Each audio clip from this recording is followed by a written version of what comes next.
Hello দর্শক বন্ধুরা নমস্কার।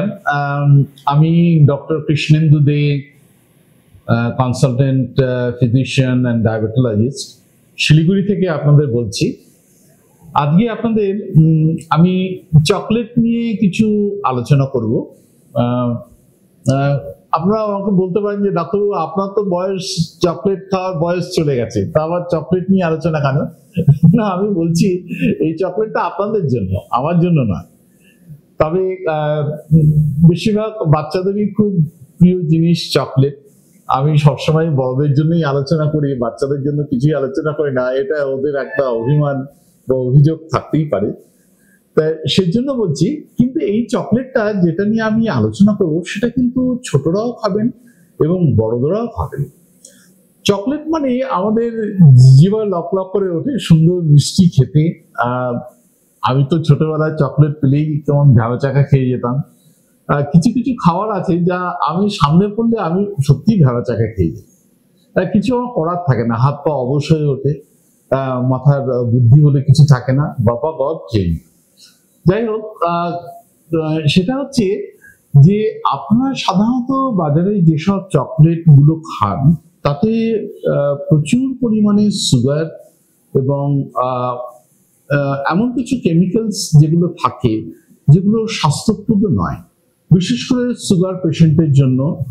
এবং যেমন ধরুন মিল্ক চকলেট বা ক্যাডবেরিজ এর বিভিন্ন ধরনের যে চকলেট গুলো খাচ্ছেন, আমি ডার্ক চকলেটের কথা বলছি না, সেগুলো কিন্তু মাঝে মধ্যে খাবেন, একেবারে খাবেন না তা আমি বলছি না। তবে এই চকলেট গুলো কিন্তু খুব স্বাস্থ্যপ্রদ নয়, বিশেষ করে ডায়াবেটিক পেশেন্টের জন্য।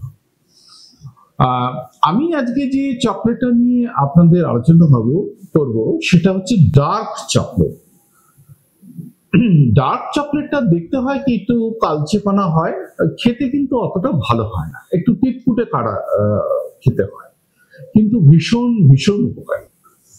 এই ডার্ক চকলেটের মধ্যে আপনারা দেখে নেবেন যেখানে কোকার পার্সেন্টেজ, কোকা বলে একটা কম্পাউন্ড ওই মধ্যে থাকে, তার পার্সেন্টেজ যত বেশি হবে ডার্ক চকলেটের উপকার কিন্তু তত বেশি হয়। যেমন অ্যাটলিস্ট আপনারা 75% থেকে 95% এর মধ্যে যদি কোকা থাকে তাহলে সেই চকলেট গুলো বেশিরভাগ নেবেন। এই চকলেট গুলো বেশি উপকারী। ধরুন একটা 75% কোকা আছে যে চকলেটের মধ্যে, আবার একটা চকলেটের মধ্যে 95% কোকা আছে, তাহলে 95% কোকা যে চকলেটের মধ্যে আছে সেটা কিন্তু বেশি উপকারী। তাহলে এই ধরনের চকলেট আপনি কেন খাবেন? সেটা হচ্ছে দেখা গেছে যে এই ডার্ক চকলেট কিন্তু আমাদের পক্ষে ভীষণ স্বাস্থ্যপ্রদ এবং বিশেষ করে আমাদের হার্ট এবং হৃৎপিণ্ডের যে স্বাস্থ্য সেটা কিন্তু সবচেয়ে ভালো পায়। এর ফলে হয় কি, আমাদের হার্ট অ্যাটাক কম হয়, আমাদের ব্লাড প্রেশার নিয়ন্ত্রিত থাকে, আমাদের মধ্যে স্ট্রোকের ইনসিডেন্স কম হয়, আমাদের মধ্যে ক্যান্সারের ইনসিডেন্স গুলো কম হয়। এটা কেন হয়? সেটা হচ্ছে যে ডার্ক চকলেটের মধ্যে যে ফাইটোনিউট্রিয়েন্টস গুলো আছে, এই ফাইটোনিউট্রিয়েন্টস গুলো করে কি, আমাদের শরীরের মধ্যে নাইট্রিক অক্সাইড বলে একটা কেমিক্যাল আছে, সেটাকে রিলিজ করে।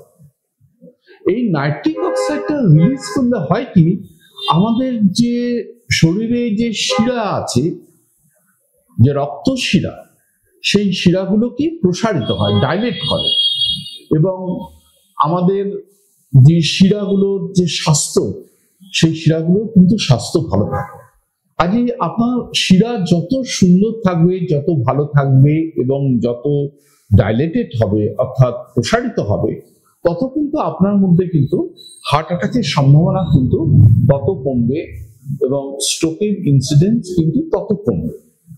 যেরকম এই নাইট্রিক অক্সাইড রিলিজ শুধু যে ডার্ক চকলেট করে তা নয়, এই নাইট্রিক অক্সাইড রিলিজ কিন্তু আপনার আমাদের যে সবজি আছে, সজনের পাতা থেকে শুরু করে, সজনের ডাটা থেকে শুরু করে, সবজি কিন্তু ভীষণ উপকারী। আপনারা অবশ্যই সজনে খাবেন। এই সজনে থেকেও কিন্তু একটা বিভিন্ন ধরনের কেমিক্যাল গুলো নিঃসরণ হয়, যেটা কিন্তু নাইট্রিক অক্সাইড রিলিজ করে এবং আমাদের শিরা প্রসারিত করে। বিটরুট, বিটের জুস যদি আপনারা খান বা বিটের তরকারি করে যদি খান বা বিট আপনার স্মুদি করে যদি খান, ভীষণ ভীষণ উপকারী। যদিও বিটের মধ্যে একটু সুগার বেশি থাকে, কিন্তু সেই সুগারের গ্লাইসেমিক ইন্ডেক্স অত বেশি নয়, এবং এই বিটের থেকেও কিন্তু প্রচুর পরিমাণে নাইট্রিক অক্সাইড রিলিজ হতে পারে। নাইট্রিক অক্সাইডের একটা ভীষণ ইম্পর্টেন্ট সোর্স হচ্ছে আরুগুলা। আরুগুলা আপনারা খেতে পারেন।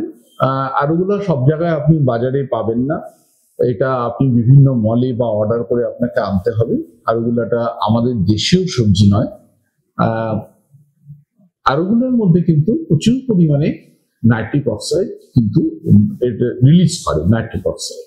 এবং আরেকটা হচ্ছে কি, আরেকটা খাদ্য যেরকম জিনসেনও কিন্তু প্রচুর পরিমাণে নাইট্রিক অক্সাইড রিলিজ করে। তাই এই খাদ্যগুলো কিন্তু নাইট্রিক অক্সাইড রিলিজ করে, ডার্ক চকলেটও করে, এবং এই খাবারগুলো কিন্তু নাইট্রিক অক্সাইড রিলিজ করে। নাইট্রিক অক্সাইড রিলিজ করলে আমাদের শরীরে শিরা প্রসারিত হয়, শিরা রিল্যাক্স করে, শিরার স্বাস্থ্য ভালো থাকে, ফলে আপনার হার্ট অ্যাটাক, সেরিব্রোভাস্কুলার অ্যাক্সিডেন্ট এগুলো কিন্তু কম হবে। কোকা পাউডারের মধ্যে আপনার যে পাউডার পাওয়া যায়, আপনার কোকা পাউডারও পাওয়া যায়। আপনি যদি ডার্ক চকলেট না খেতে চান, তাহলে কোকা পাউডারও আপনি আলাদাভাবে কিনে আপনার কফির সাথে যদি মিশ্রণ করে খান, তার মধ্যে যদি কোলাজেন পাউডার একটু অ্যাড করেন, ধরুন 5 গ্রাম টু 10 গ্রাম কোলাজেন ফাইবার যদি অ্যাড করেন। আমি এই কোলাজেন ফাইবারটার কথা বলছি এই কারণে, এই কোলাজেন ফাইবারটা কিন্তু ভীষণ ভীষণ ইম্পর্টেন্ট বয়স্ক পেশেন্টদের জন্য। বয়স্ক পেশেন্টদের হয় কি, আপনারা দেখবেন আপনাদের চামড়া সংকুচিত হয়ে যায়, কুঁচকে যায়, ঝুলে পড়ে, জয়েন্টে প্রদাহ হয়, জয়েন্টে ব্যথা হয়। এর একটা কারণ কিন্তু আপনাদের শরীরে যে কোলাজেন, সেই কোলাজেনটা কিন্তু ব্রেকডাউন এবং নষ্ট হতে থাকে। এবং একটা সময় আসে যেখান আপনাদের শরীরের মধ্যে অ্যাডিকুয়েট যে পরিমাণ কোলাজেন থাকার দরকার হয়, সে পরিমাণ কোলাজেন কিন্তু থাকে না, এবং যে কোলাজেন গুলো আগে থেকেই আছে তাদের বয়সও হয়, এবং তারা আর সেই আগের মতন কাজ করতে পারে না, তারা আগের মতন সতেজ থাকে না। ফলে আপনি যদি কোলাজেন রিপ্লেস করেন, তাহলে কিন্তু আপনার জয়েন্টের প্রদাহ কমবে। এই জন্য আমরা দেখবেন যাদের জয়েন্টের প্রদাহ আছে, ব্যথা আছে, তাদের কিন্তু চিকেন যে লেগস, তার মধ্যে যে কোলাজেন লিগামেন্টস এগুলো আছে, ব্রথ করে আমরা খেতে বলি। অর্থাৎ চিকেন লেগস বা ধরুন খাসির যে টেঙ্গি, আমরা ওটাকে থেতো করে অল্প আজে অনেকক্ষণ গরম করে ওটাকে আমরা বোন ব্রথ বলি। এই ব্রথটা আমরা খেতে বলি, বা তার মধ্যে যে কোলাজেন গুলো আছে, সেই কোলাজেন গুলো কিন্তু আমাদের শরীরের মধ্যে ঢোকে এবং উপকার করে, এবং তার ফলে আপনাদের জয়েন্ট পেইন কমবে, জয়েন্টের স্টেবিলিটি বাড়বে, এবং চামড়া আপনার সতেজ থাকবে, স্কিন হেলথ ভালো হবে, স্কিন উজ্জ্বল হবে, স্কিনের মধ্যে টান টান ব্যাপারটা আসবে, সেই ঘুরিয়ে যাওয়া কুচকে ব্যাপারটা অতটা করে আসবে না। ফলে আপনারা যারা বড়, যারা বয়স্ক, তারা চকলেটটা এই দুটো কারণে খেতে পারেন। এতে আপনাদের স্কিন ভালো থাকবে, আপনাদের হেয়ার ভালো থাকবে, আপনাদের এজিং প্রসেসটা কম হবে, এবং আপনাদের অত বয়স্ক দেখাবে না, এবং আপনাদের মধ্যে কার্ডিওভাস্কুলার ডিজিজ এবং হার্টের ডিজিজের প্রবণতা, যেরকম হার্ট অ্যাটাক বা সেরিব্রোভাস্কুলার অ্যাক্সিডেন্ট বা স্ট্রোকের প্রবণতা বা ক্যান্সার হওয়ার প্রবণতাও কিন্তু আপনার অনেকাংশে কম হবে। ফলে চকলেট শুধু বড়দের জন্য আমি বললাম ঠিকই, ছোটরাও খেতে পারেন। ছোটরাও কিন্তু ছোটরা এই তেতো চকলেট, যেহেতু ডার্ক চকলেট গুলো একটু তেতো হয়, শুধু ছোটরা খাবেন না, এবং বড়রাই খাবে। সুতরাং বড়রা আপনারা এর উপকারটা মনে রেখে খাবেন। হয়তো খেতে অতটা ভালো হবে না, কিন্তু আপনাদের বিভিন্ন ধরনের অশেষ উপকার হবে। চকলেট খাবেন, এবং চকলেট এই পুজোতে ডার্ক চকলেট সবাইকে উপহার দেবেন, তার সাথে সাথে আমাকেও পাঠাবেন। নমস্কার।